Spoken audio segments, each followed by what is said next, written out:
I'm going to jump into it. Construction in Cleveland. What's going on in the city? There's cones everywhere. So My district looks amazing, by the way. We are not changing the official flower to the barrel. I promise you. Okay.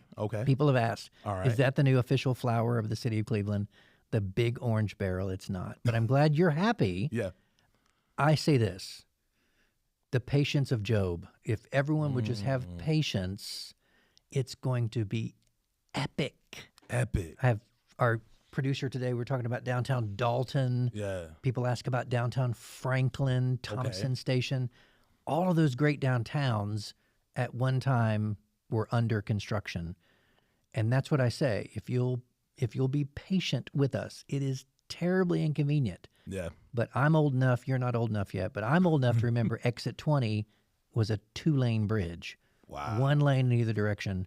Now it's 6-lane superhighway, and it's fantastic. And I tell people it wasn't always great. Downtown is good. Yeah. It's going to be great. Man, that is amazing. And tell me about this hot slaw.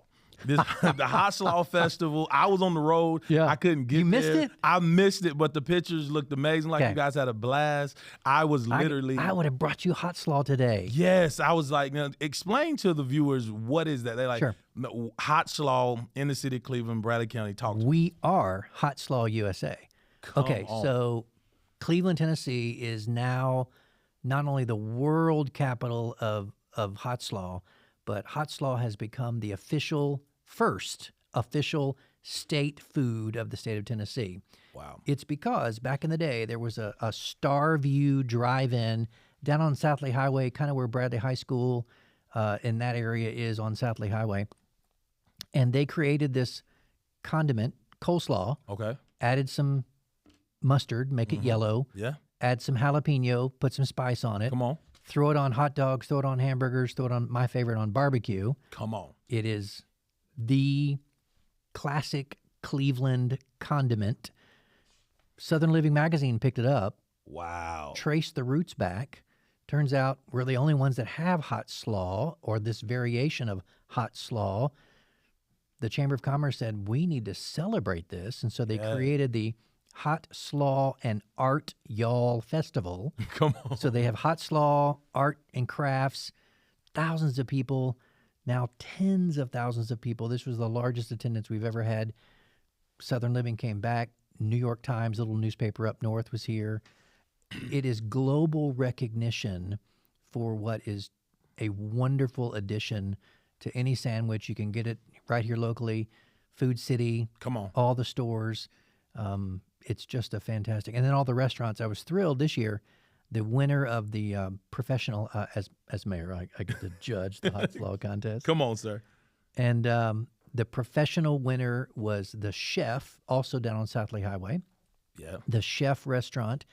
And it was his father, the owner of the Chef, 40-something years ago, that was a cook at the Starview Drive-In. So this is the original recipe passed down. Wow. 40-something years. He won it because it is the original flavor. You could taste it when you put it in your mouth. Amazing right here. Hot slaw. Hot slaw. I'm so glad you I owe shared you hot slaw. You owe me hot slaw. Man, let's talk about some of your accomplishments as mayor in the city. This is the one that'll make everybody shout. Paid off debt. Yeah. Can we talk about that debt? Like, come on now. I know the viewers, you're like, come on, you shouting right now. It's not sexy, but it's so important. It is. So thrilled to serve a few years in Nashville, thrilled to be asked to come back home to my hometown and be the mayor, serve as mayor, thrilled that the voters elected me to be their mayor, and realized in 2018, if we want to get some things done, we got to get our financial house in order. Now, that's a sermon. I could preach on that. Come on. But the finances were not in order. Our debt, truly, a large amount of our debt was variable, meaning it fluctuated with the index, fluctuated with the markets. If the feds raised the interest rates, all of our debt went up. Wow. We really had trouble planning, budgeting in the future what our debt payment was going to be. We all have credit cards. We understand. Yes, sir. You know, this month I got to put back this much money Yes, sir. to pay my credit cards. Yes, sir. The city of Cleveland could not say that. We could not do that. So I was very thankful that the city council unanimously, all 7 members voted to let's get our financial house in order. We switched from 45% variable debt to now fixed debt to now 95. Wow. So only 5% of our debt fluctuates with the market. Wow. A huge accomplishment, saved you, Pastor, the tax dollars, Yeah. taxpayers. It was $10 million savings the very first year. Good. So it's very much expanded, and compound interest. It's now up to $20 million in savings. Wow. Because we are getting our financial house in order, paying off our debt, doing the things during COVID when other governments were shutting down. Yeah. We were simply using that time period to say, we're going to get our financial house in order. Then you come out of the COVID era, and we're able to do things like the massive downtown revitalization, all the intersections on Paul Huff. We started at Mouse Creek. They're all going to look like that. It looks amazing. And then we're going to redo everything else in town. It's a situation where we kicked the can down the road for a little bit too long. Okay. We should have been fixing things, should have been improving the streets, making Cleveland great, making Cleveland even better than it already is. Come on. And I'm very thankful that the city council, it takes a village. We've all heard that. Yeah. But it also takes a council. And without their support, and thankfully it's been 7-0 every time we've had a vote on the finances, and now our financial house is great. Amazing. And we're able to do things. We just got a grant from the state, $300,000 for downtown businesses, downtown industries, facelifts grants, things that you've always wanted to do. So there's a coffee shop that had windows that had been bricked up since the building was built 100 years ago. Wow. And so they were able to take the bricks down, and for the first time in 100 years have sunlight in this coffee shop. Doesn't sound like a lot. It's a game changer. Game changer when you're trying to have your latte and your espresso and you're studying and you're in a cave. And it takes a latte for me to get stuff done. Come on, somebody. Listen, and this is the Quantel Lindsey podcast. I'm here with Mayor Kevin, and you are just killing it, sir. Can I just say it? You're killing it. You're doing a great job. I have a great team. Cleveland looks amazing. And I got to echo, you said you saved myself and taxpayers $10 million. Now, that's with an M, guys, and 20. Like, those are things that I want to highlight about you, and we need to know what you're doing in the city. You're a humble man. You wouldn't have told me if I didn't ask. So I want to brag on you about that and just, like, thank you so much, because I know my family appreciates what you've done, and every taxpaying citizen. Let's talk about Cleveland State and the expansion. Sure. Well, tell us more about that. You know, it was an amazing opportunity to be in the legislature those few years and to serve alongside our partners at Cleveland State. We got turned down. That people ask me all the time, "What's your biggest accomplishments when you were in Nashville?" And I say, "Let me tell you about my biggest failures, because those are what are more transforming to me. It's not the success; it's for what I didn't get accomplished. That's what's a game changer for me." One of my biggest failures was Cleveland State. They had asked for a very large multi-million-dollar gift from the state, an appropriation from the regents, and unfortunately, it was turned down.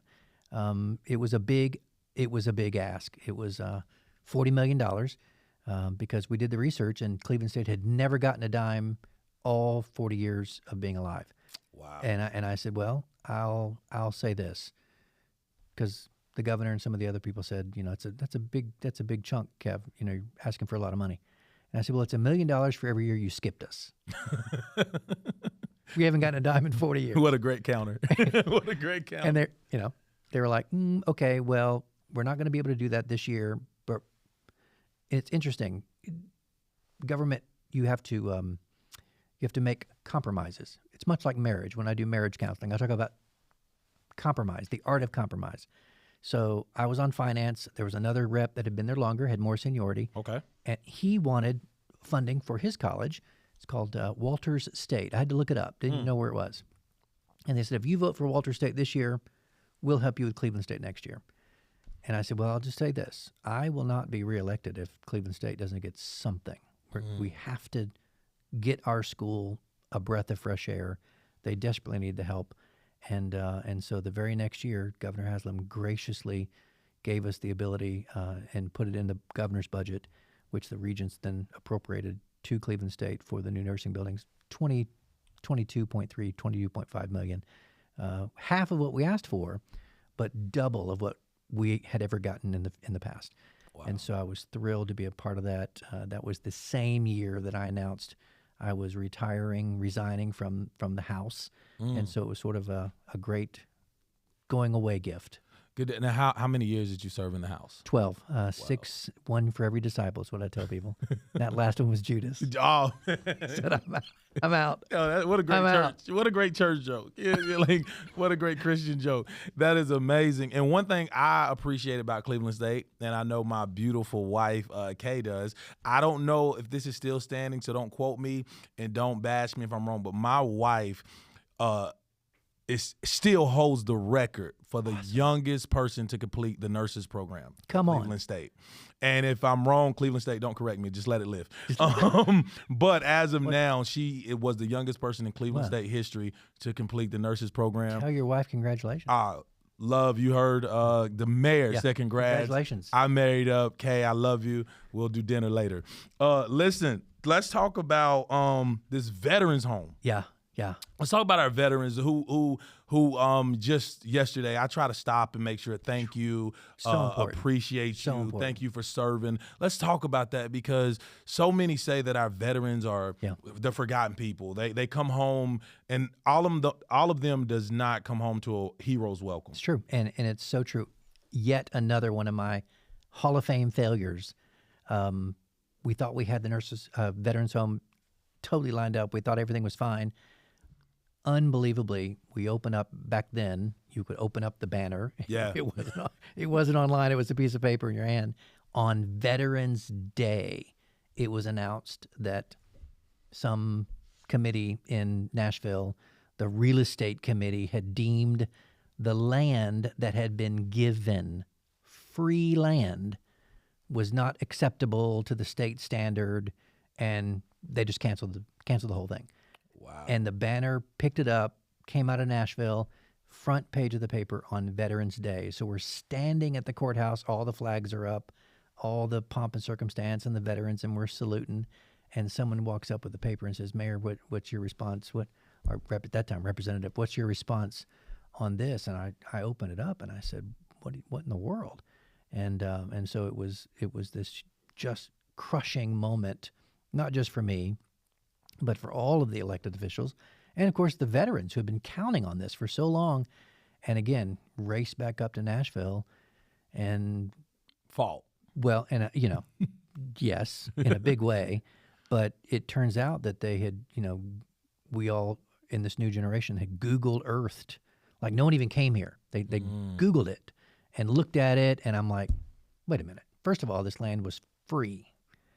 You find me anywhere else in the state that they're looking to build a veterans home, that this community has come together and they want this so badly and they're so patriotic that they literally donate the land, which was worth millions, right off exit 20, right down towards the industrial park. Incredibly valuable piece of property. And for some reason, the state arbitrarily just said, no, we're going to have to find it somewhere else. So race back up to Nashville, fight, and got it turned around, got it reapproved. The same piece of land miraculously wasn't bad after all. And fast forward today, we now have an incredibly beautiful $100 million, 108-bed, state-of-the-art veterans home. Amazing. That is one of the most beautiful structures, not just in Cleveland, but I think in Southeast Tennessee. And if you haven't had a chance to go visit or go take a look, Courtney Washington will give you a tour. The veterans that are there, first of all, you and I do the same thing. We thank veterans. Yeah. But when you go there, they reach out their hand to us and say, thank you. This is my home. Wow. And I get emotional every time I go down there. Yes, and if you're a veteran and you're out there, you're listening, thank you again for your service. Thank you Amen. to every man, woman that fought that fight that paid the ultimate sacrifice, every Gold Star family. We love you guys. We appreciate y'all. Mayor, thank you for fighting to get that veterans home. Now, I have a question. Is this true? Breaking news on the Quantel Lindsey podcast.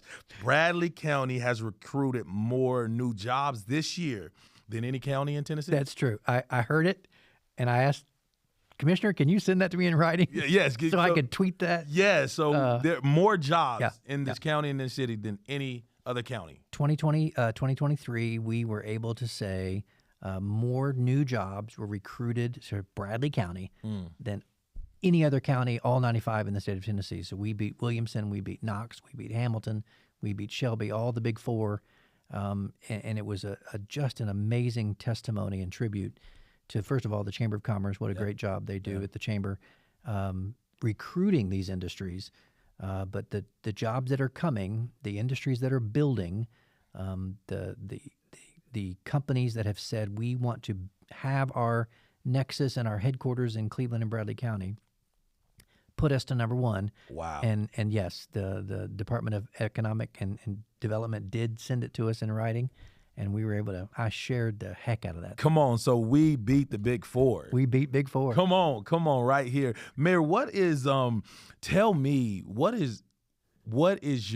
you see for the city of Cleveland? It's growing, it's jobs, we're leading. I mean, what else can Mayor Kevin bring to the city to make this a great place to raise a family, to move to? What else are you, what's your dream for the city? First of all, it's not just Mayor Kevin. I'm so blessed to be on the front end, the tip of the spear. Okay. But this incredible team, I mentioned the Chamber of Commerce, incredible team. I can't not mention the City Council, the great team at the City of Cleveland, but our partners at the county. Come on. And it does take a village. It takes all of us. Wow. The city and county have to come together and agree on a pilot, payment in lieu of taxes is what that stands for. Okay. To give a company a few years to get started, get on their feet, get that income coming in before we raise the taxes and say, now we're going to charge you what you're really worth. Yeah. It gives them a break, Yeah. 5, 10, sometimes 20 or 30 years. So city and county have to come to agreement. Our partners at Cleveland Utilities have to agree. When these big industries come, there's one that's being built right now in the industrial park, a tremendous food processor, their largest plant in North America. We had to totally change how much water is being sent to that facility. Wow. How much we're able to retract from that facility and clean and return to the system.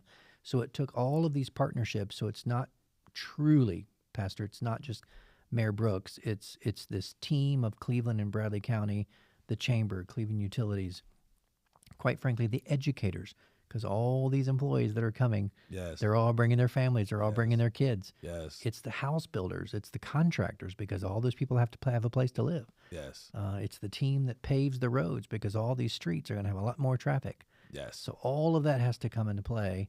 And my dream, quality of life right now, all of these companies have said the same thing. What we like the most, why we chose Cleveland, was the quality of life, the parks, the greenways, what we can do for our families and our children, what the city of Cleveland has already done sort of as an investment for the future. We're the only town our size that has a 7-mile greenway from north to south. We now have, I think, 11 of 15 or 20 cameras so that we can have 24-hour surveillance on the greenway.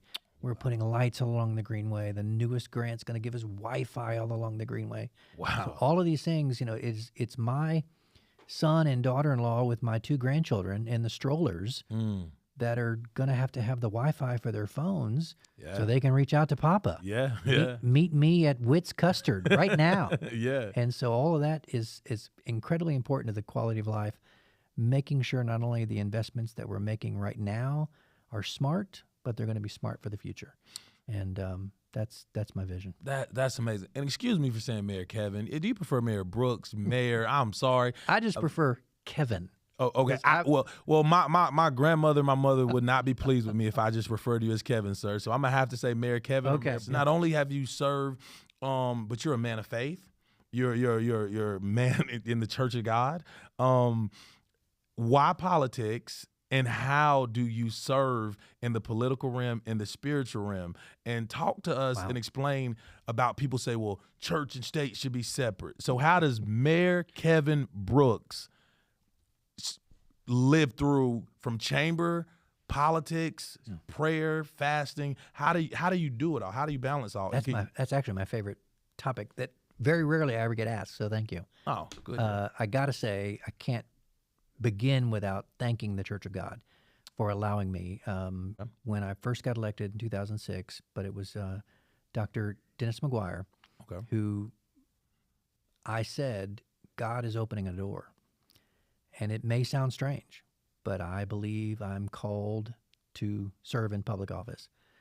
And he never blinked. He never hesitated. He didn't say, are you sure? Did you check the caller ID? Are you sure that was God calling to make sure that, And I said, no. I said, I believe that this is what God wants me to do. He gave me his blessings and then gave me some great advice and said, don't ask just for my blessing. Go to all 5 men of the executive committee individually. Get their individual blessings. Every man not only gave me his blessing, but prayed a blessing over me. That's the great thing about working for the church. Wow. God opened the doors. We served in Nashville for 12 years. The Church of God continued to support me serving. Came home, ran for office here locally. As mayor now, continue the Church of God, incredibly generous by allowing me to serve. And Pastor, when you say separation of church and state, of course, back in the day, I'm a Lee College alumni. Oh. It wasn't even Lee University back then. Lee, That's how old. Wow. I'm Lee. My ring says Lee College. Lee College. Wow. So, if you know, you know. If you know, you know.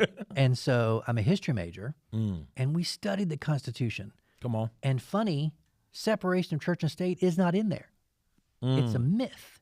People think it's constitutional law. It was in a letter, Thomas Jefferson, the whole Anabaptist. I love my Baptist brothers. Nothing against them. But they were having this conversation in writing back then. We didn't have Twitter. We didn't have Instagram. So they had to write down what they were thinking and send it across the ocean. Oh. And there was this letter talking about the separation of church and state so that the state wouldn't have too much dominance over the church, that we need to be careful. Guess what? It was never put in the Constitution. So everybody that says separation of church and state, I say, show me. Wow. Here, I used to carry it back in the day, a little younger, a little fresher. I had a pocket version of my Constitution. Show me. I'd say, show me here in the book. Wow. They couldn't. I'll just say this. God calls all of us to different areas of ministries: preachers, teachers, prophets, evangelists. Mine happens to be public service. There is, without a doubt, no question that God preordained for me to not have a pulpit ministry, but to have a ministry of service in public office. We all got a desk. If you went to Nashville, there's a picture of me. It was desk 33, biblical, just saying. Come on. Desk 33 on the house floor, and there's a verse in the Bible that calls the pulpit the sacred desk. And I would tell people, this is my sacred desk. And there's a red and green and yellow button and a blue one for absent. And when I'm able to press that button to stop abortion in Tennessee, to increase DUI criminal activity in Tennessee, to pass constitutional amendments against abortion forever in Tennessee, that is my sacred right. That is a sacred desk that God has given me. And I will always be thankful that the church said yes, that you can run, that you can serve. And I'm always incredibly grateful that the voters have said yes. That's amazing. Yeah, and Kim asked me just the other day, we were talking about how long I've served, and the next time I'm running for re-election would be 2026, which would mark the 20th anniversary of God calling me to serve. Wow. I'm old. Wow, man. I'm old. You're vintage, Mary. Listen, guys, I know you got excited Vintage. when he held up. That wasn't the Constitution. Critical faith theory. You know, it's critical faith theory, developing a biblical worldview. It's my first book that I wrote, and we're doing a book signing at camp meeting. So listen, get this right here. I talk about that in the book, about how the pulpit and the politics, and that's in the book. And it's so crazy. I believe you live out that chapter. You live it out. When I see you, I see someone that's unapologetic about their faith, loves not only Jesus, their family, the church of God, and people. So I feel you're just a serviceman through and through. So I got to tell you something. I got to tell you a real story. Come on. They told me to stop. So here I was, 2006, brand new to the political arena. I'd always volunteered. I'd college Republicans ever since young, always been involved, handing out flyers, putting out signs, bumper stickers. But when your name is on the bumper sticker, it hits different. It is different. Wow. And when your faith is being questioned, when your motives are being questioned, when your background is being questioned, it hits different. Wow. It hits your family. Yeah. So I'll say this: the godfathers of the Cleveland political families got together, and they got me in a room, and they said, "Okay, we get it. You're Church of God, but you need to tone down this faith. You gotta stop talking about it so much. If you want to be elected, because there was 5 of us in the race at this time, if you want to win this Republican primary, you got to tone down this faith. We get it. You're excited about Church of God. You're Pentecostal, but you're going to have to just tone this down." And I sadly listened to them. And Pastor, you know how it is when you get in that pulpit and you're giving a sermon. Yeah. In my case, it was making a speech. You can resonate when the people are with you. Yes, sir. Or when they're not. Yes, sir. When they're looking at their phones, when their room is hot and they're looking around, they're fanning themselves. You can feel it when you lose the crowd. Yep. Yes, sir. And that was me. I had it was a really important speech to a really important organization, and I had written it like they told me. I had toned it down. And halfway through that, I say sermon, speech, my spirit was just grieved. I felt I had grieved the Lord, and I felt I had not followed what he wanted me to do, and that was to honor him. Wow. And I had come up with my slogan, faith, family, and future. People had lost faith in their government. People, I'm running for my family and for the future of our District 24 at that time. Faith, family, and future.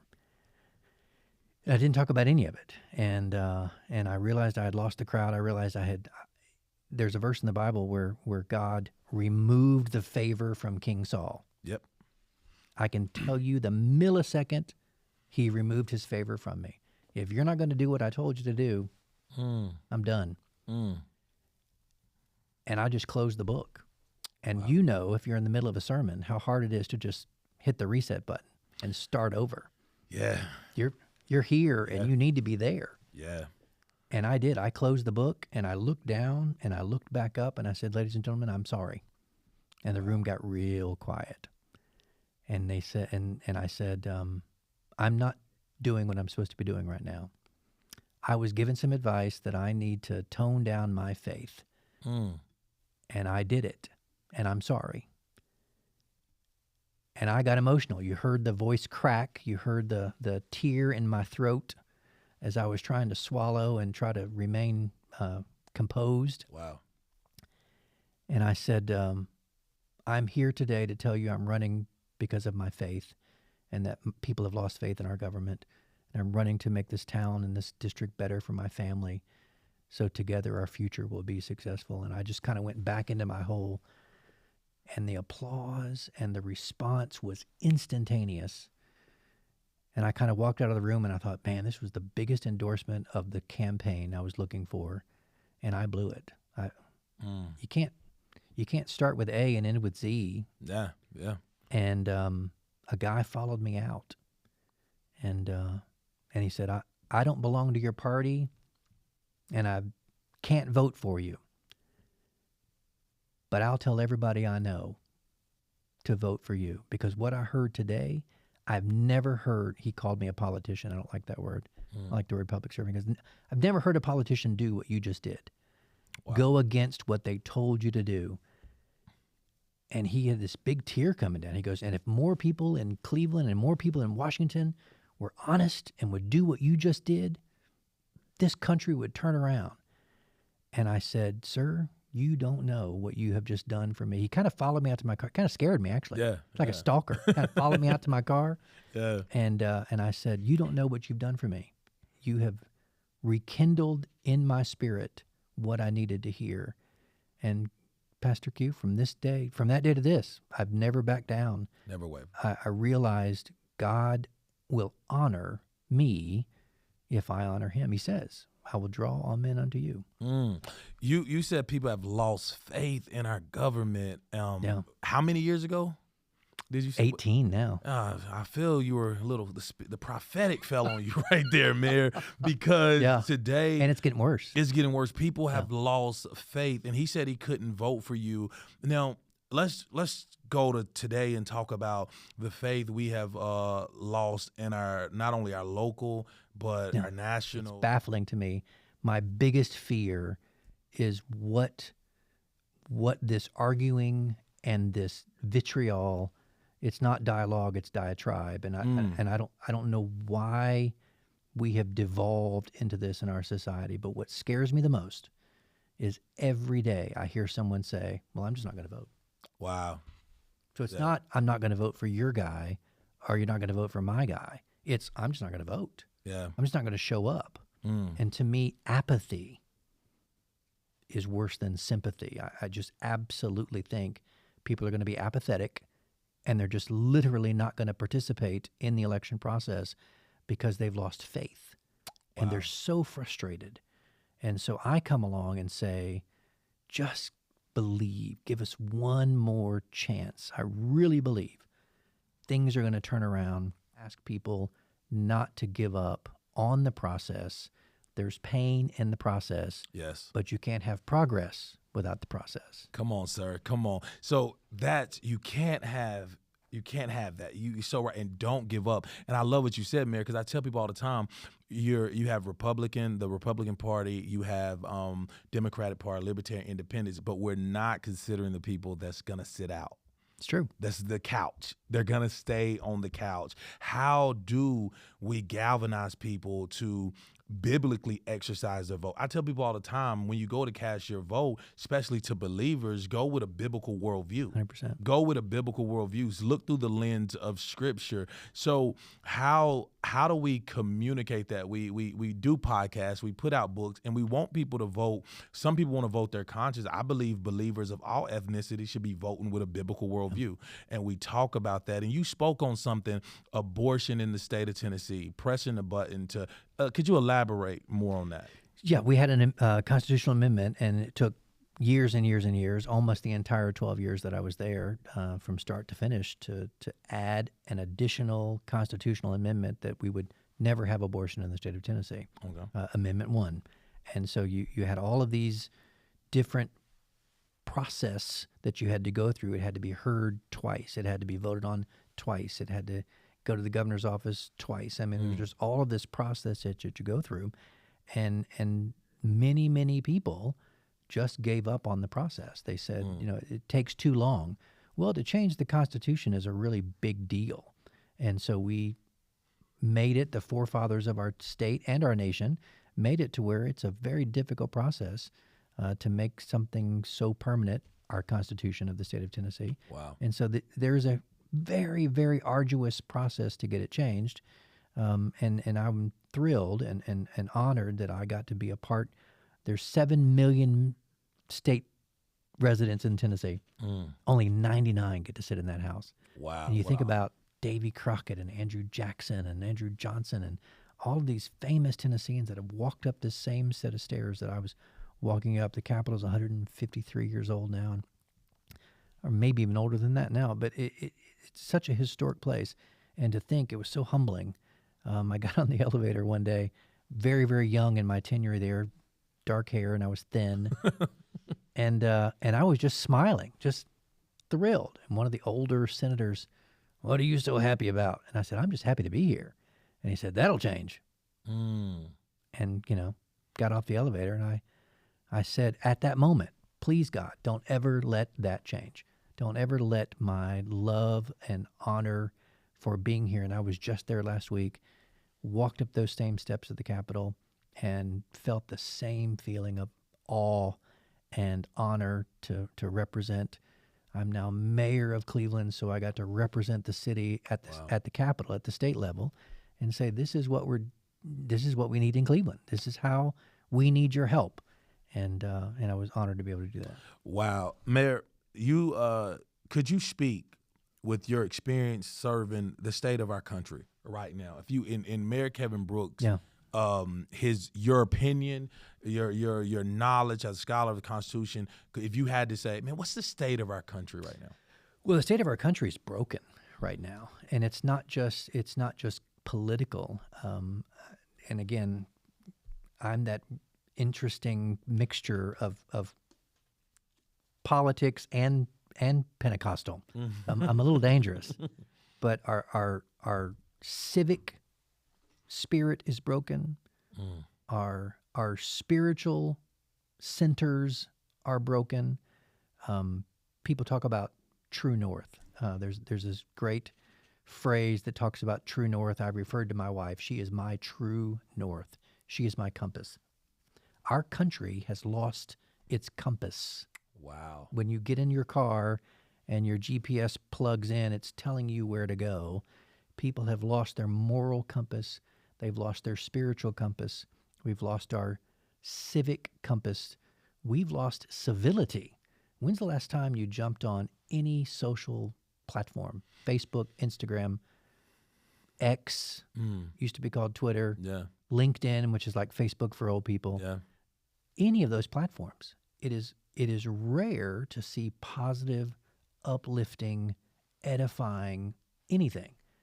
All of those platforms have gone to a negative, biting, controversial conversation.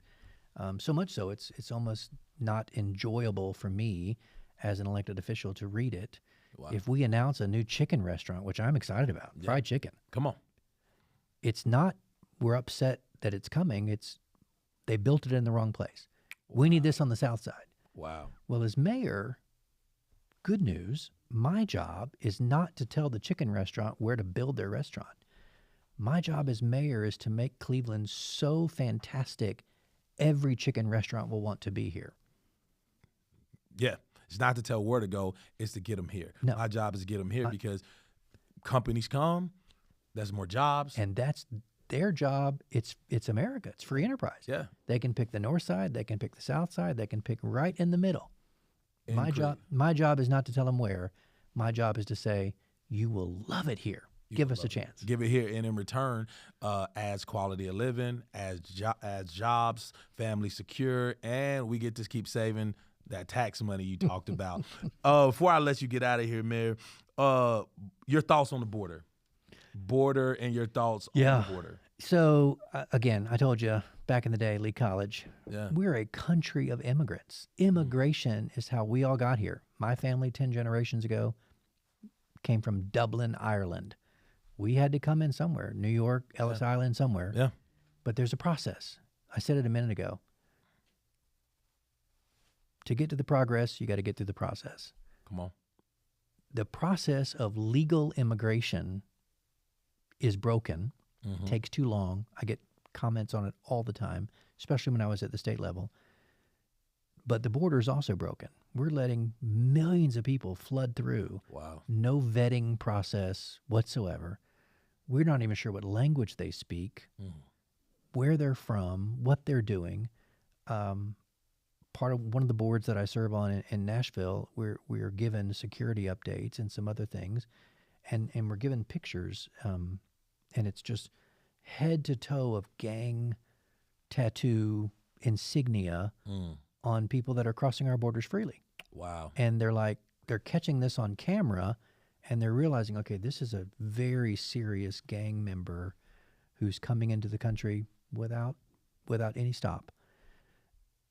You can't go into Cracker Barrel without giving your last name. Yeah.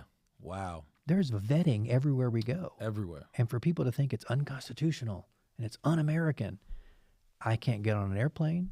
I can't cast my vote. I can't get a fishing license like my son and I did last week for one day of trout fishing. I had to give them just about every piece of identification I could to get a one-day trout fishing license. And I never complained. I want to go trout fishing with my son. Wow. So why people think asking questions, being a part of the vetting process is bad or unconstitutional, I don't know how we got there. Yeah, The system's broken. Yeah, I was speaking with a senator and that went and visited the border, and we were talking, and I asked him, because I think I'm up to, personally myself, 11 people that I knew personally died via fentanyl. Think about it. So I called and I said, man, like you said, is this just social media posts, or is the border really an entry point of where fentanyl is flooding? He said, man, I just got back. It's bad. And I ask about the border because, we could be nonchalant and numb to stuff till it hit our door. And when your phone rings, it's like, man, I knew that guy, or I grew up with her. And fentanyl is like, it's killing people literally. And so when I ask about the border, that's one of those things, because a lot of parents, and they have the One Pill Kill campaign down there with Governor Abbott, and I'm just looking, and like you said, there's a process to it, and I wanted to get your heart on that and the border. Okay, before I let you go, what does COG mean to you? What does Church of God mean to you, and how long have you been Church of God? Church of God since I was 10 years old, so 47 years. Wow. And Church of God, I just say one word, it's home. Encapsulate it into one word, it's home. It is the name of my faith, but it is not just my faith. It's more than that. Okay. It is home, and home is where your heart is, and my heart is Church of God. It has been all my life. My grandmother brought us to church. We were not Pentecostals up until I was 10. Okay. Brought us to a little church in Atlanta called Mount Perrin. And I know it. I know it. Yeah. And Dr. Paul Walker, who became general overseer later in his life, at that time was my pastor. His son, Dr. Mark Walker, became president of Lee University. So everybody, when I was growing up, came to this place called Cleveland, came to this college called Lee College, and I had never been here, didn't belong here, couldn't afford it here. My father declared bankruptcy my senior year of high school. And the only time I ever saw my dad cry was when he told me, son, I'm not going to be able to send you to Lee. I'm sorry. Wow. And I said, it's all right, Dad. I'm gonna start here at Kennesaw State. And that little seed of faith, that little mustard seed faith. Come on. Every person that said, where are you going to go to school? Because when you're a senior, number one question, where are you going to go to school? I never asked that because it was so painful for me to hear it from people. Oh, you're a senior? Where are you going to go to college? And I would always say, well, I'm enrolled at Kennesaw State, but I'm going to go to Lee College. And one of the deacons at the church heard it and said, what does that mean? Well, he wants to go to Lee, but he can't afford it. And he made a phone call, and the lady still works here on this campus 37 years later. She still works on this campus. She called and said there were 12 days of registration, and she called on the last day and said, if you can get here today, your first year is paid for.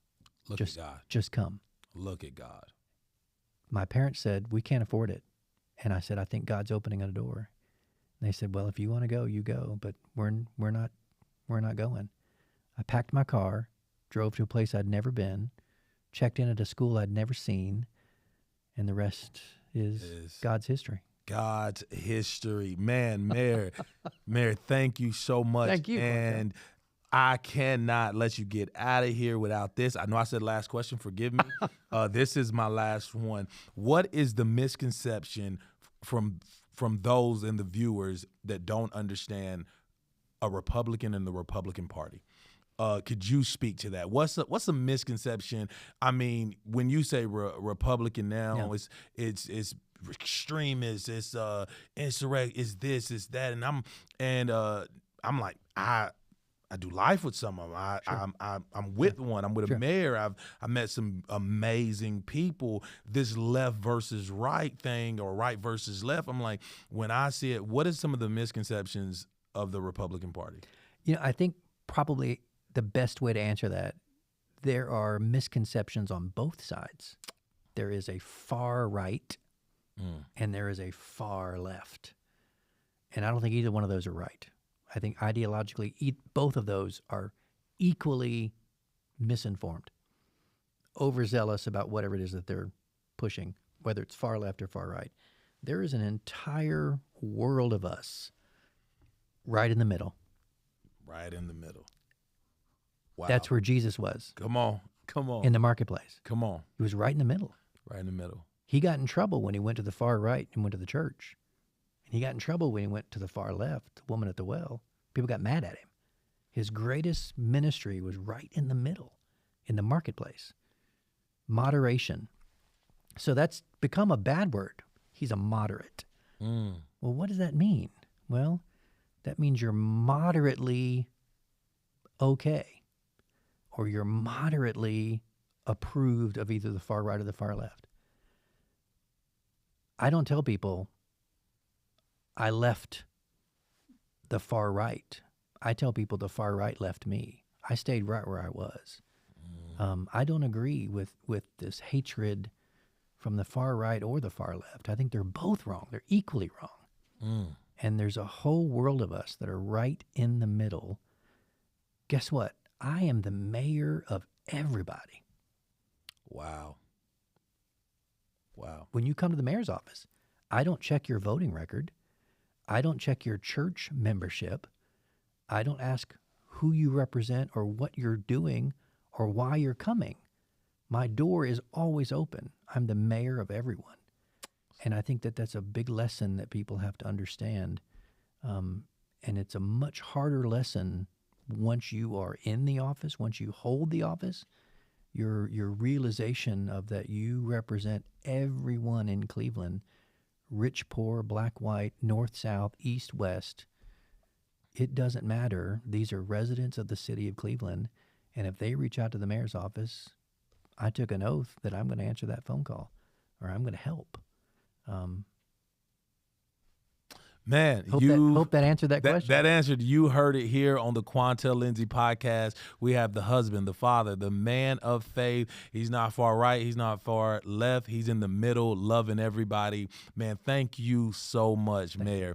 Thank you for what you're doing for the city, the tax breaks, the cuts, the expansion. Man, listen, 2026, you get to do it all over again. Hey, guys. Lord willing. Hey, we love you, and there's nothing you can do about it. Thank you for tuning into the Quantel Lindsey podcast. Mayor Kevin.